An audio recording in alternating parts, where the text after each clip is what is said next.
Corinthians, 1 Corinthians chapter 13. 1 Corinthians chapter number 13.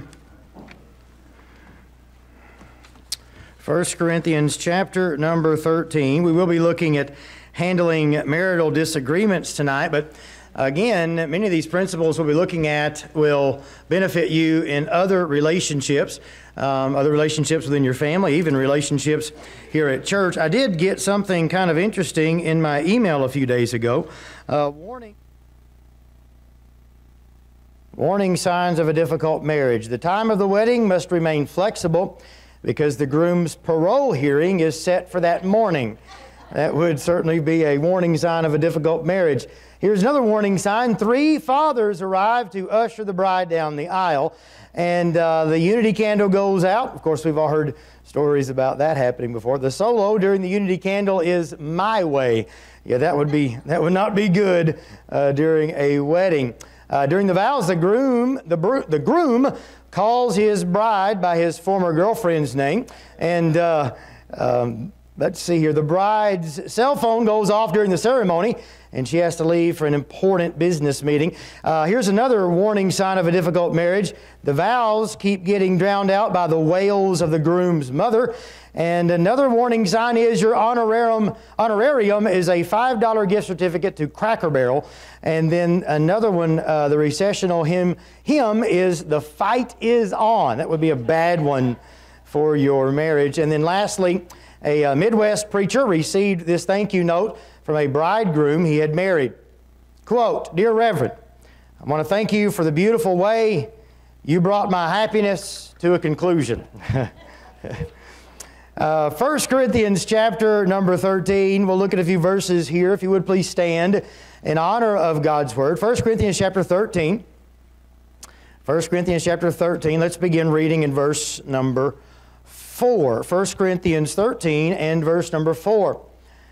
"Charity suffereth long, and is kind. Charity envieth not. Charity vaunteth not itself, is not puffed up, doth not behave itself unseemly, seeketh not her own, is not easily provoked, thinketh no evil, rejoiceth not in iniquity, but rejoiceth in the truth, beareth all things, believeth all things, hopeth all things, endureth all things." Verse 8 says, "Charity never faileth." Skip down to verse number 13. The Bible says, "And now abideth faith, hope, charity, these 3.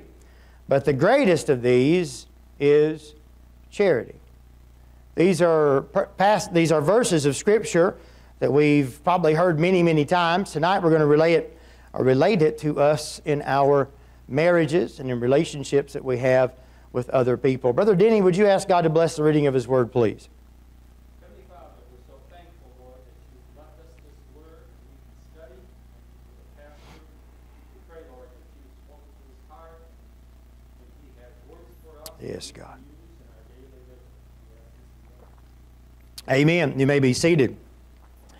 Now, I could go through these verses of Scripture and explain to you what all of these words mean and all these descriptions of love, and it will be doing us a great service. But we're not going to do that tonight. We're going to look at something that I do quite a bit of marriage counseling. Sometimes people within the church, sometimes people outside of the church.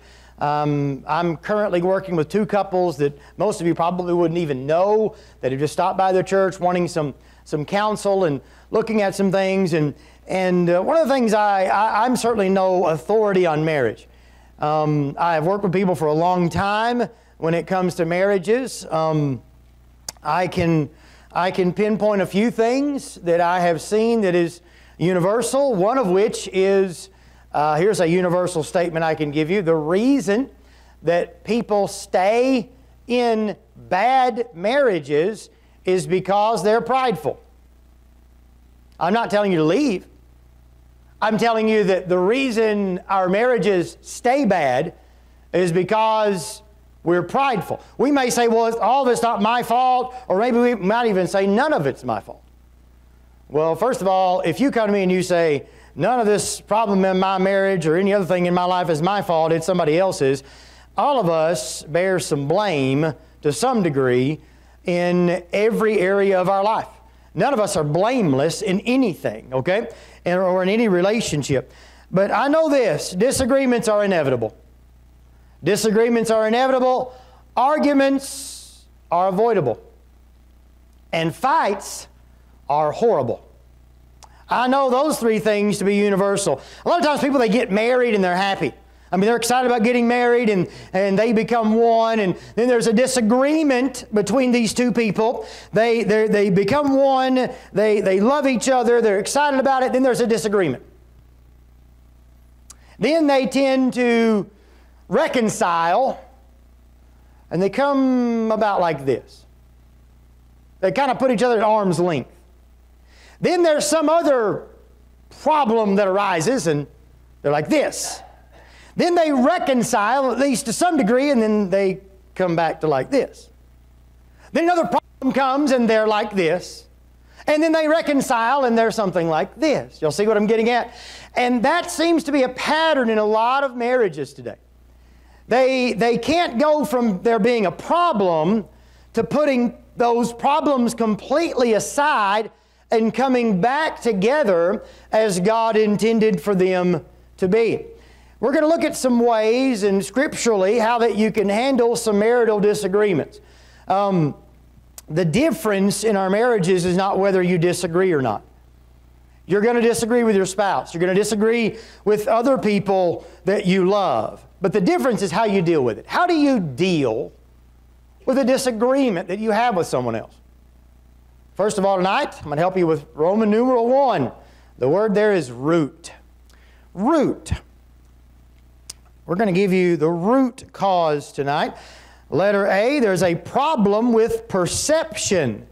A problem with perception. Truth is, men and women, newsflash, right? We see things differently. We view things very differently. Sometimes us men will get a phone call from our wives, and we'll say, and our wives will say, when will you be home? And we'll say, I'll be home in 5 minutes. Y'all been there, right? And your wife looks at the clock and it's 10, 15, 20 minutes and you're still not there. And they wonder, what in the world is the problem? Why did they say 5 minutes and maybe you come home a half an hour later? The truth is there's a real difference or a problem with perception. My wife and I, or a lot of wives and husbands, they disagree on a lot of little things. They disagree on how many clothes need to be brought on a trip. And I know lots of ladies, they'll say this with sincerity. They'll say, well, I didn't hardly take anything. And they've got, 9 suitcases for 3 days, And that's, but see, I think the problem is, though, there's a problem with perception. Now, if someone says, I'm going to be home in 5 minutes, if they're home in 5 minutes, they ought to let somebody know they're going to be home later than 5 minutes. I understand that. But I think it's wise for us, men and women, to give the other person a little bit of flexibility. Because sometimes things do come up and sometimes things do happen, and instead of getting all upset about this, there's just no reason for it. When we go out of town, and we do sometimes, we go out of town together, and it seems like if we go into Kentucky, my in-laws give my children gifts. So we're coming back with more things than we had when we left, so we don't have a whole lot of room when we go. And then coming back, sometimes there's a big problem trying to find room for everything, especially at Christmas time or any other time of the year. And so we try to downsize that as best we can. But one of the things that I've tried to do in my marriage is I don't try to tell my wife, you can't bring all those clothes. I just don't. If she wants to bring them, we'll bring them. We'll leave 3 of our kids with some of you, but we'll do whatever we've got to do to make that work. But really, a lot of times there's a problem with perception. We place an expectation upon someone else, and they don't view it the same way we do. So because we've perceived something, we place this expectation upon them that sometimes to that person seems unfair. And I think if we can accommodate them for things like that, like, I noticed a few times we've gone out of town and My wife has a curling iron, and my daughter has a curling iron. And I think, why can't you both just share a curling? But it doesn't matter. You know, I just think, well, I'm not even going to bring that up. It doesn't matter. You've got to give them some room to have a different perception. Then letter B, there's a problem with perspective. There's a problem with perspective. Philippians chapter 2, we won't turn there tonight, in verse number 4, talks about us not looking on our own things, but instead looking on the things of others. And I think that's important for us as Christians. And it's important in our marriages for us to look on the things of others and not on our own things. If your goal is to demonstrate biblical love to them, then you will find yourself trying to do things for them that they will like. Now, let me share my heart with you a little bit on this subject. For the life of me, I do not understand this. I do not understand why two people that are married finally don't just come to their senses and say, you know what? We live under the same roof. I like peace, and I bet you do too. And come to some sort of reconciliation so that there is not a continued problem over and over and over and over again. I would think even lost people could come to that kind of conclusion. I don't know about you, but I hate a bunch of nonsense all the time. I can't stand a bunch of nonsense all the time. And if you ask most married couples, where does the nonsense come from? I read this just this week. 93% of married couples will say the nonsense comes from the other one. 93% will say that the problems that they face comes from the other person and the way that they respond to different things in their marriage or in their relationship. Now, listen, there's a problem with perspective. Here you go. We have family time. I try to reserve Friday evenings, try to make it family night. I try to. Sometimes things happen. Sometimes my responsibilities, pull me away on Friday evenings. Sometimes I'm late in the office or things happen and we don't get to do some of the things we want to do. I don't really care what we do for family time. It doesn't really matter to me. Sometimes we'll play a board game. Sometimes we'll watch a movie. Sometimes we'll go eat. Sometimes we'll grill out. It doesn't really matter so much to me what we do. It doesn't really matter to my wife most of the time what we do either. We try to have family time, things that we'll all enjoy together. We just want to find something that we would all enjoy. We want to find something that we all like to do together. We don't usually fight over things like that. That's not a reason to argue. Those things like that, and I know people, I counsel couples, they'll argue about that. They'll argue about everything. I really bet, I'm not a betting man, but if I were a betting man, I bet that no one here has ever had a fight with their spouse because the other one won't let you be nice to them. I bet you've never had that kind of disagreement, right? I mean, they wouldn't let you give them presents. They wouldn't. Maybe your wife doesn't get mad at you because you wanted to help her with the dishes, or you wanted to sweep, or vacuum, or clean the kitchen, or whatever the case is. You don't usually have arguments about things like that, do you? You know why we have arguments? We don't have arguments and say, well, I try to be nice to her. I try, but she just won't let me. Well, let's look back at our verse we just referenced a minute ago. Look not every man on his own things. You see, the reason we get upset is because we couldn't get what we wanted. Y'all with me? The reason we get upset is because we couldn't get what we wanted. We don't get upset because we couldn't give what we wanted. The biblical principle is to give, not to get, even in our marriage. Did you know that? The biblical principle is to give, not to get. So there's a problem there. There's a problem. We place expectations on other people about different things. There's a real problem with perspective. We have to work to change our perspectives. I'll give you an example. I'll give you a prime example. My grandparents spent a lot of time raising me. And when I went to my grandma's house, let me tell you what my grandma did all day long. She cooked all day. I mean, she's working on green beans and strawberries, and, you know, she's cooking all day. I mean, it's all the time. She's cooking something. I mean, or working out in the garden or something like that. And I go to my grandparents' house, and every meal is a 5-course meal. Breakfast is sausage, bacon, eggs, pancakes, biscuits, gravy. I mean, it's a big deal. Around my grandma's house, there's always cake, cookies, baked goods everywhere. I mean, and then my grandmother, trained my mother. What did my mother do?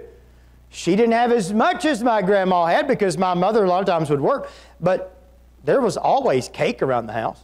There was always cookies and different things that we could snack on, and because that's the way my mom was trained. We had dessert after lunch and dinner. Then we had a snack before we went to bed. And if it was sugar, it was sugar. That's just the way that I was raised. Guess what happened, Miss Black, when I got married? When I got married, my wife didn't cook very much. And from my perspective, I thought, that's really strange. Is she the only woman in the world that doesn't cook? Who told her that it's all right for her not to cook very often? I wonder who ruined that for me. That's what I was thinking. And now she's a great cook, and she does a lot of cooking now. But when we first got married, I thought, what in the world is this? And I remember scratching my head and thinking, this is going to be a really strange situation for me. Surely this won't continue. But here's what I had. I had the wrong perspective. You see, I was thinking about who? I was thinking about myself. I was thinking about an expectation that I had placed upon her that I thought was somehow normal. I thought that this behavior is universal for everyone, but I was thinking about myself. I only thought about myself when it came to that. Y'all see what I'm getting at? And so, I ought to just been thanking God she said I do. And frankly, that was the deal. The deal was, in the contract, it didn't say she had to cook desserts for me every day. The deal was, I do. The deal was, we were going to go through life together. That was the deal. That was the promise. It had nothing to do with what she was going to cook for me or what she wasn't going to cook for me. Now, getting what I wanted at the time usually instigated an argument. Because I remember I was young, I was naive, I couldn't understand why she didn't do that.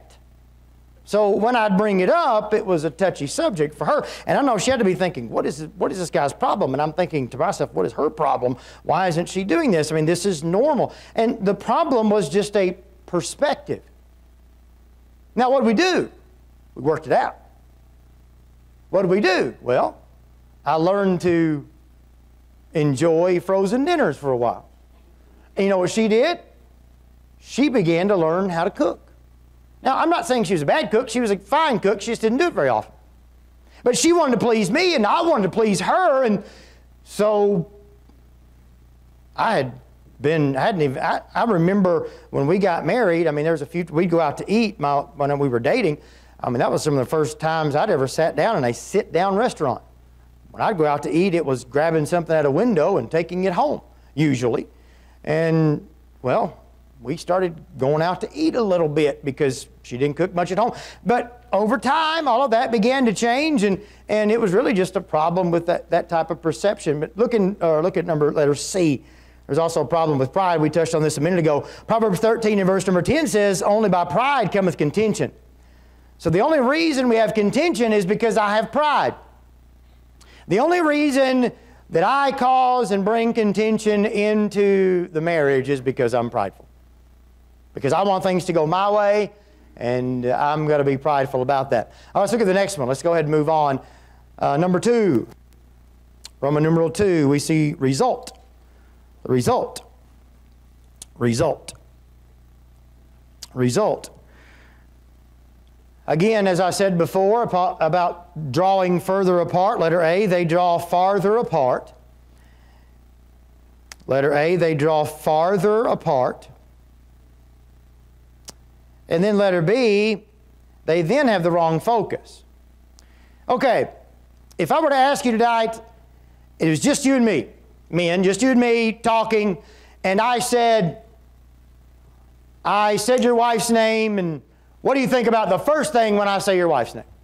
What is your first response? Is your first response something positive, or is it something negative? Now, ladies, what if I did that with you? What if I said your husband's name? I want to know how you feel about your husband. What do you think? What is your first response? Have you ever been in an awkward situation where maybe you're around a married couple and you're there and you're talking with them, and either the husband or the wife talks down to their spouse? Oh, that's so awkward. Isn't that weird?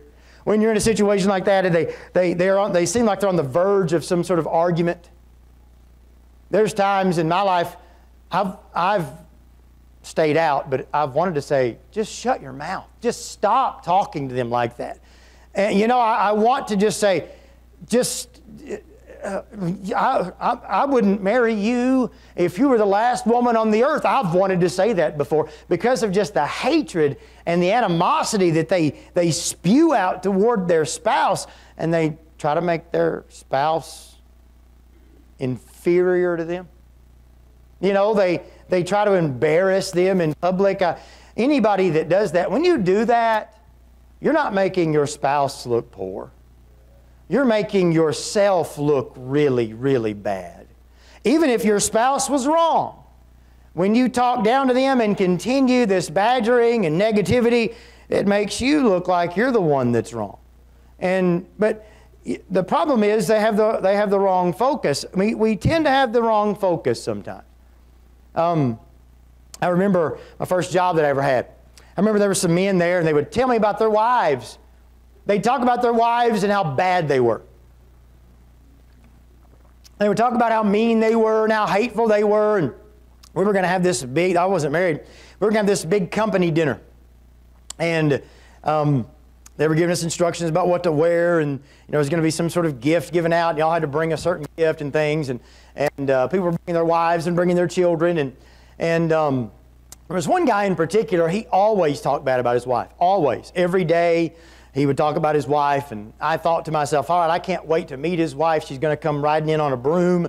She's going to have one tooth, you know. I mean, she's going to have this great big wart on the end of her nose, this big. And I thought, man, I can't wait to see this lady. Well, she came in, and goodness, this lady was a very attractive lady, and her husband, I mean, he looked like Jed Clampett. I mean, he looked as homely as anybody I'd ever seen. And they ended up sitting right across from me, and she seemed so sweet. Now, I don't know that if she was sweet at home or not, but my goodness, she was so sweet, and she was so thoughtful. She went and got his food for him and offered to do that, and I was like, wow, this is not the lady you described. And he's just acting like this is normal behavior, and I was shocked. And I noticed as I went around talking to some of these ladies that their husbands would come to work and talk badly about them, I would think, man, they're really nice and they're really sweet. And I thought, man, these guys shouldn't be complaining. They ought to be real nice to these ladies. Listen, if you're not careful, here's what they did. They began to focus on the negative things about their wives, and they couldn't get past it. So when they began to talk about their wife, they talked about the negative things about their wives. And if we're not careful, we do the same thing. There are things about my wife that I wish were different. She's not in here tonight. I could list some, but you tend to go tell her, so I'm not going to do that. But there's things about me she wishes that were different. And sometimes, kindly and sweetly, she'll not say, I wish this was different. She'll say something. But I'll tell you something else that my wife does, and I thank God for this.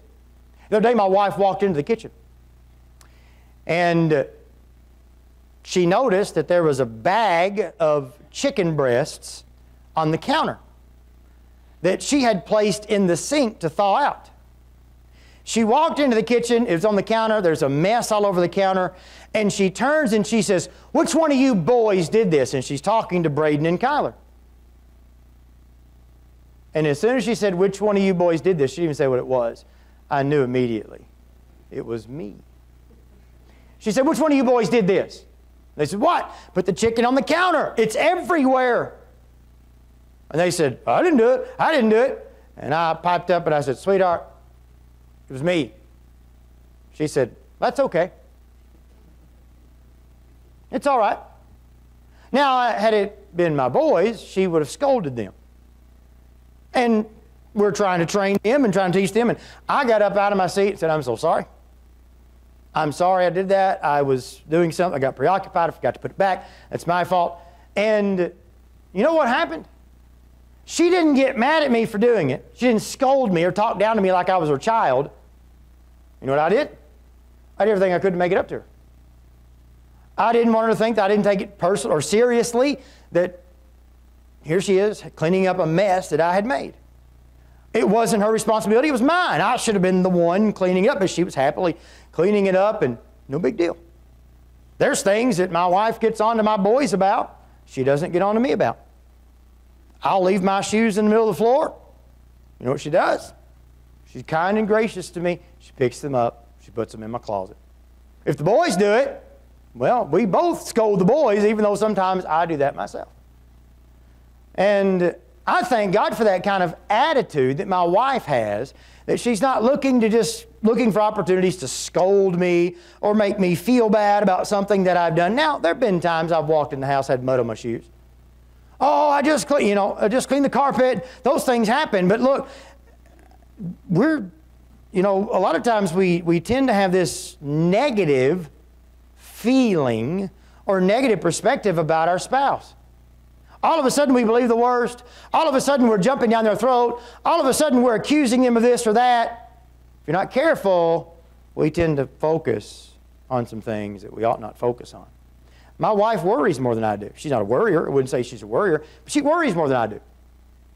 And sometimes that weighs on her. And sometimes we talk, and then I become as worried as she is about whatever it is that she's worried about. But Brother Barney, I think about this. Sometimes, for 16 and a half years, my wife has put up with my crazy schedule. I've been a youth pastor and a pastor. There have been times I'm coming home at 2 and 3 o'clock in the morning. I mean, just crazy things that happen sometimes, and she's put up with my schedule, not giving me... I can't remember one time my wife has ever given me serious grief about my schedule. Why would I want to be mean to her? Why would I want to talk down to her? For 16 and a half years, she's put up with this. She's put up with me and my frailties and like I said, my shoes in the middle of the room sometimes. She's put up with that stuff. And why would I not want to show some grace to her? Now, I know what some of you may be thinking. My wife doesn't for me. Well, shame on your wife. But you don't have to have the same attitude she does. I know, I didn't figure I'd get a lot of amens. I got one.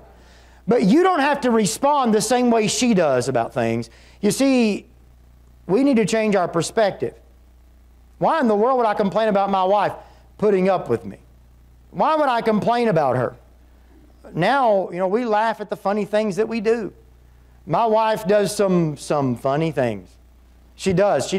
Some of you knew some of the funny things she does. It's just kind of oddball things she does to me. I mean, she does some funny things. I do too. And we laugh at them. If you can ever get my wife, she's a health food nut. She may not do this, but if you can ever get my wife to eat a Butterfinger, the candy bar, it's the most entertaining thing you've ever seen. She eats the chocolate around it first. And then she's holding this long orange thing, and then she'll eat that. If she eats an oatmeal cream pie, those little Debbie cream pies, she will eat the outside of the cream pie that doesn't touch the cream first. Okay? She'll eat all the way around it to where it touches the cream. Then she'll eat the cream pie. She eats things in layers like that. I watch her eat that and I think, that's so weird. That's so strange. Just take a big bite, followed by another big bite, then a third one, and they're all gone. And you're not worrying about it. It becomes this meticulous thing for her. But we laugh. I don't make her do it the way I want her to do it. She can do it however she wants to. We laugh, and, you know, the truth is we ought to think the highest and most wonderful things about our spouse. In spite of how they act, everything that you loved about that person before you got married, it's still there. It's still there. It may not expose itself that often, but it is still there. And do you want your arguments to be real simple? Here it is. Stay with the subject at hand. I could preach on this all night. Stay with the subject at hand. See, married couples, they like to say things like, you always... Well, back 30 years ago, you did. Can't win. There's no way you'll ever have a resolution. It's impossible. It's impossible. There will never be harmony and happiness in your life until you stop bringing things up from the past. I promise you. I promise you. You've got to stop bringing things up from the past, because no man can endure that. No woman can endure that, because there is no way that there's any reconciliation. If I messed up 10 years ago, and every time I messed up, my wife reminded me of what I did 10 years ago, I can never, ever, ever get past it, and she can't either. And if my wife was holding something over my head that happened 10 years ago, but she said she forgave me, and we began to move on, but she continues to bring it up, then she's not forgiven me. And did you know that unforgiveness is a sin? As a matter of fact, the Bible teaches us that unforgiveness is a character trait that Satan has. So we are like Satan in our marriages when we don't forgive. We are like Satan when we bring things up from the past. What does Satan do? He's an accuser of the brethren. What does God do? God forgives.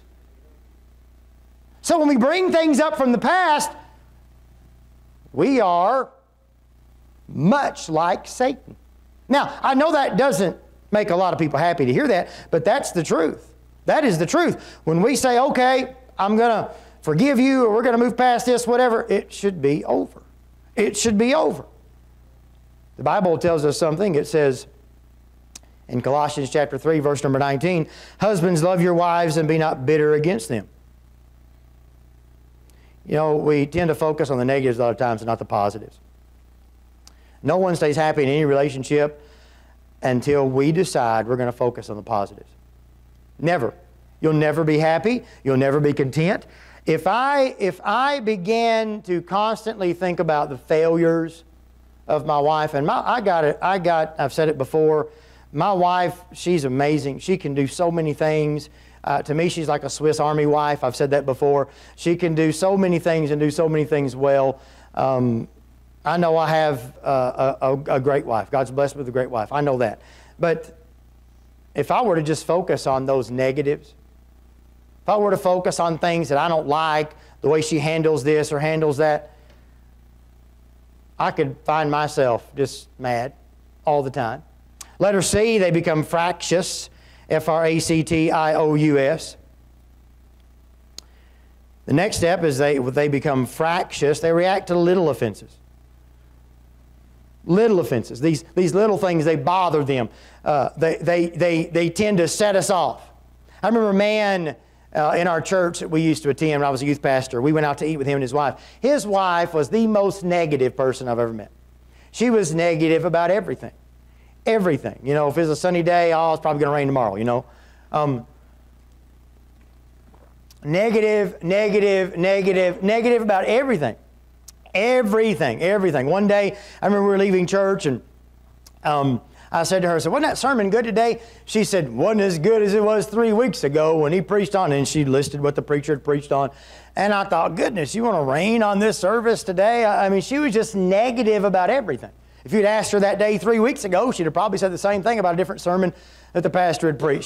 She was just negative all the time. And my wife and I, we went out to eat with him one time. And the husband, he was a nice man.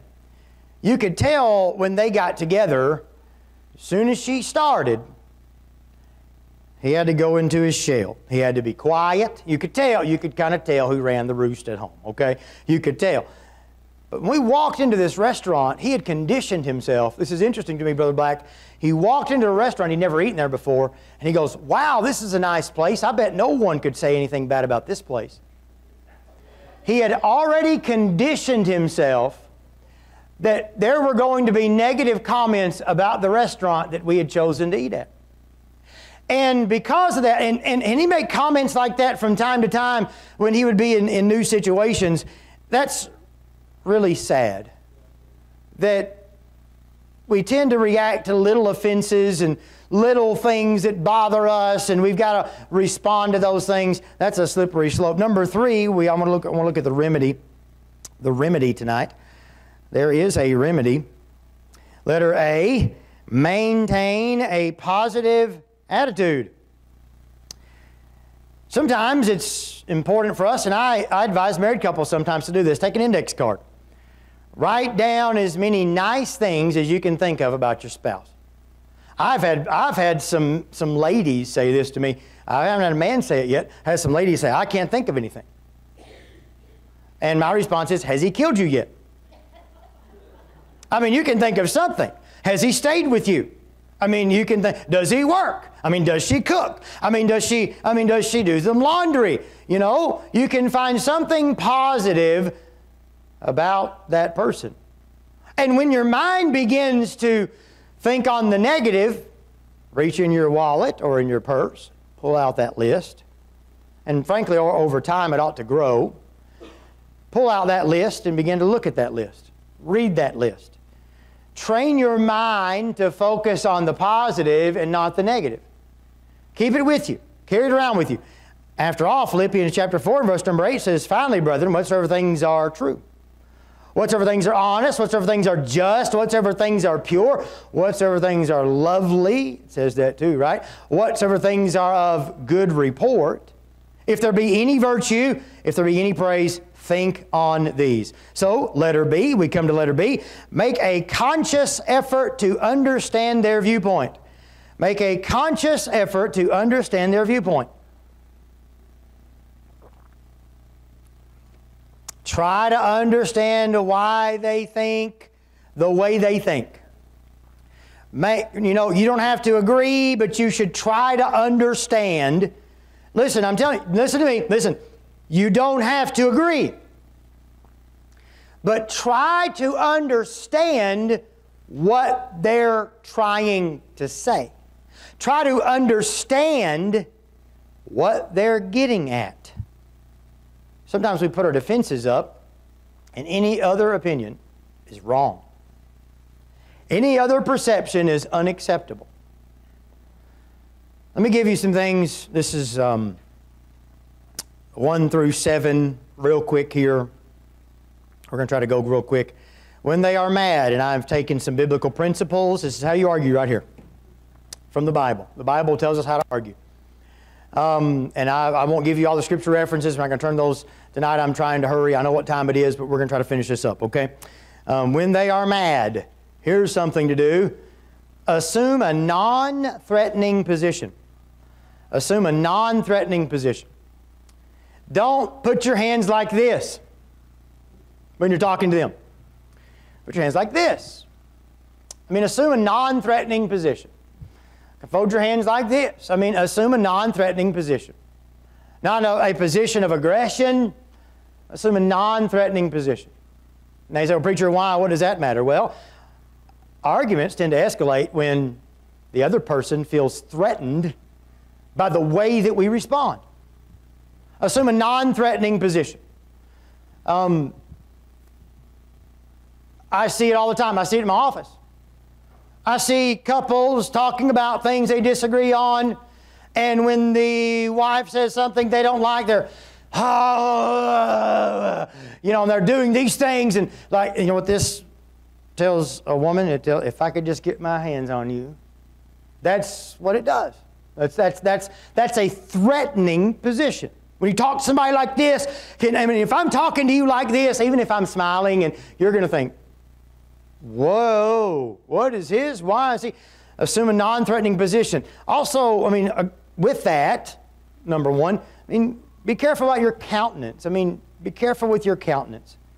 How you look, the facial expressions you make. Number two, speak softly. Speak softly. I did not say and carry a big stick. I said speak softly, okay? Look, the Bible says that a soft answer turneth away wrath. I want to talk to you about this. Come on in. Let's talk about this. Let's discuss it. Let's see if we can come to some sort of resolution. Speak softly. Don't get loud and obnoxious. Speak softly to that person. Talk, with some compassion. You know why people get louder and louder and louder in an argument? Because they don't believe the person sitting across from them understands what they're saying. They think their point has not gotten across, and they have to raise their voice to get their point across. But if you talk softly, the people that are yelling begin to feel a little uneasy about yelling. I had someone come in my office one time that was mad about something. They came in my office and they were really mad and they were yelling. This was years ago. They were yelling at me. And I had nothing to do with the situation. I didn't know anything about anything that was going on. And as a matter of fact, they were given false information that I had nothing to do with, and they were yelling at me. I thought, okay, assume a non-threatening position. Watch my facial expressions. Even though I wanted to lash out, I'll be honest, I did, because I knew what they were telling me wasn't true. I knew that it didn't happen, and so as they're yelling at me, I said, why don't we sit down and discuss it? Let's sit down quietly together, and we'll talk about it. They raised their voice again, but after a few minutes, you could almost see it on their face. Oh, I'm really loud, ain't I? They intentionally were that loud, but now that I'm speaking softly, now they're thinking, okay, maybe I should tone it down a little bit here. And when they toned it down, it's amazing how rational they were. It's amazing. And I wasn't going to talk to them about the problem until they toned it down. Because when we're upset and we're yelling and screaming, we can't resolve a problem. Problems can't be resolved when people are short with each other and this is the way it's going to be, and then you just walk out of the room. It may go the way you want, but the problem didn't go away. There's still a problem there. And look, the reason we do those kinds of things is pride. It's going to go the way I want. Number three, listen. Listen, let them tell you the whole story. That's hard for us sometimes, men. Just be honest. Listen. Number three is listen. Number four really goes hand in hand with that. Repeat what they've said. Again, that's sometimes hard for us men. This will really help in you communicating with your wife. Every marriage that I have tried to help, whether they are at a 9.9, 10 being the best, or at a 2, crisis mode, there are issues with communication. I don't know any marriage that is perfect when it comes to communication. But if you'll repeat what they've said, it will help you a lot. Now, here's what we do. We need to say something like, so what you're saying is, and be kind. Don't say, so what you're saying is, my mother is worthless. No, be kind. So what you're saying is, some of the things that my mother says to you bothers you. Be kind as you deal with it, as you would deal with the situation at hand. People are not going to listen to you until they think you understand them. This is something I had to learn in my marriage. My wife would come to me about something, and we would talk, and sometimes I would think, well, that's not a big deal. And I just kind of cut her off, and we talk about something else. But she's not finished talking. So now, all of a sudden, she feels like she has to deal with this problem on her own, And I'm thinking, I don't know why she's even bothering to try to talk to me about that. Then she brings it up again. Then I think, why are we talking about this again? Well, it's because she didn't think I understood. I'm not empathizing with how she feels about it, about this. You know, I remember when I first started counseling people, I would say things I wasn't supposed to say, like, wow. People would come to me about their marriages, and they'd tell me about things that happened in their marriages, and I would say, you've got to be kidding me. Are you serious? This happens in your home. She does this or he does it. Wow. Then after a little while, I'd hear some of the same stories. And I'd already know how to deal with it, because I've heard this before. And then I found myself a lot of times I'd start to tell them what to do. You know what happened when I did that? They never listened. I would advise them on what to do, and then they go right back into their story. And I'd get a little frustrated sometimes. I just told you how to fix it. I just told you. I gave you a biblical principle. But they didn't think that I had listened to them and tried to empathize and understand what they're going through. And until people believe you understand, whether it be your wife or your husband, they're not going to just bow down and think everything's okay. Sometimes we have to listen to the whole story, and sometimes that story is way too long, men. But if we're going to keep harmony in our home, sometimes we just need to sit down and listen. Number 5, agree with all that you can. Agree with all that you can. Look for things in their story. This helps tremendously. This has helped me tremendously. Find things as they're speaking, things that you can agree with, and make statements like this. Oh, I bet that really did make you feel bad. Or you can even say something like this. I don't remember telling you that I would be home at 5 o'clock. It's now 8 o'clock. I understand why you're upset. You're not saying she's wrong. You're just saying, I don't remember telling you I'd be home at 5 o'clock. It's now 8 o'clock. I understand why you'd be upset. Now, you may know in your mind, I never said that. Okay? But just that little gesture right there, just throwing them a little bone, might help them when you come to resolving the issue, that at least she or he understands what I'm trying to say or what I'm talking about. The truth is, in most problems, you can agree with, 80% of it. I mean, you can agree. Number 6, ask questions. You've listened, you've repeated, you've agreed with all you can, but you still may need to ask some questions. Ask for some clarification on some issues, maybe something that you don't fully understand. Ask very gentle, confrontational questions, very gentle ones, like this. All right, help me to understand. I make $150 a week. Do you think it's wise that we spend $140 a week on groceries? Do you think that's going to work? How are we going to make that work? Now, you know the answer to that question.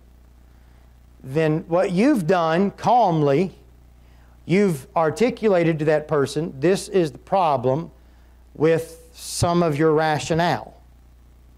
But you've not began to attack. You've just said, explain to me how we can make that work. Let them explain it.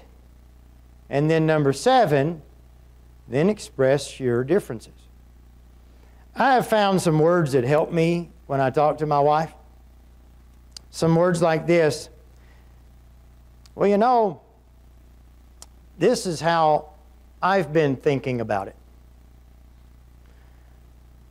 I'm now telling her how I've been thinking about it past tense. Y'all see what I'm saying? This is what I've been thinking, and I begin to tell her. That makes her think his mind is open to how he might be thinking now. You see what I'm saying? Now, I may not be open to changing the way I've thought about it, but it at least presents to her, I want to hear your side of the story. I want to consider what's going on, and I want to tell you this is kind of how I'm feeling about it. All these, I've got biblical verses for these, but letter C, and I'm going to wrap this up right here. Letter C, model your behavior after 1 Corinthians 13. Put their behavior in the best possible light. Love thinketh no evil. If your spouse doesn't come home at a certain time, or whatever the case may be, don't assume that if he's late, he doesn't want to be there. Don't assume that, don't assume that, he doesn't care. I mean, the Bible says that I'm supposed to think evil of the other person. Why don't we just, maybe they're stuck in traffic. Or maybe they don't have cell phone reception, Maybe he's just as frustrated as I am. I think it's important for us to look at it from the other side, the best possible light. The best definition that I found for the word forgive is this here. I want to give it to you. The word forgive means to let it die. Just let it die. Don't bring up the past. If you decide to move past something, don't bring it up again. And men yield sometimes. Let them have their way. Let them have their way.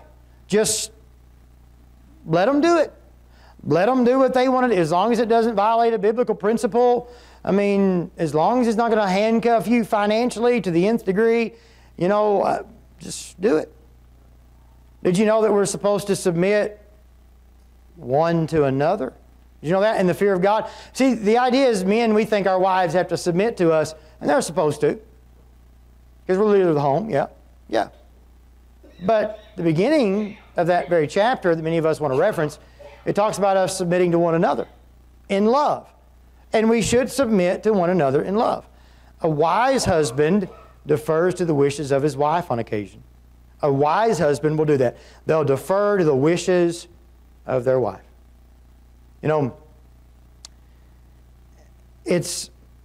I could go on and on here. I'm not going to. I'm going to close my notes. Look, it's odd to me. It's odd to me how many people, it seems like they love trouble. They live for it. They hope that somehow they can get by with something or whatever. And then they spout off, and then they're at odds. And I know married couples right now, married couples, they're as far apart as these two windows. You know the illustration I gave earlier? They live under the same roof. Sometimes there's a little bit of peace between them.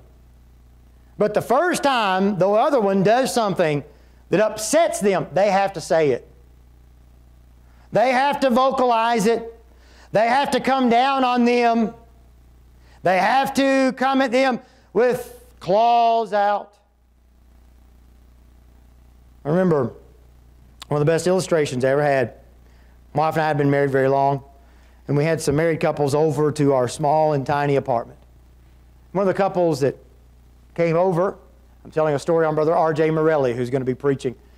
I remember the men were against the women in this board game.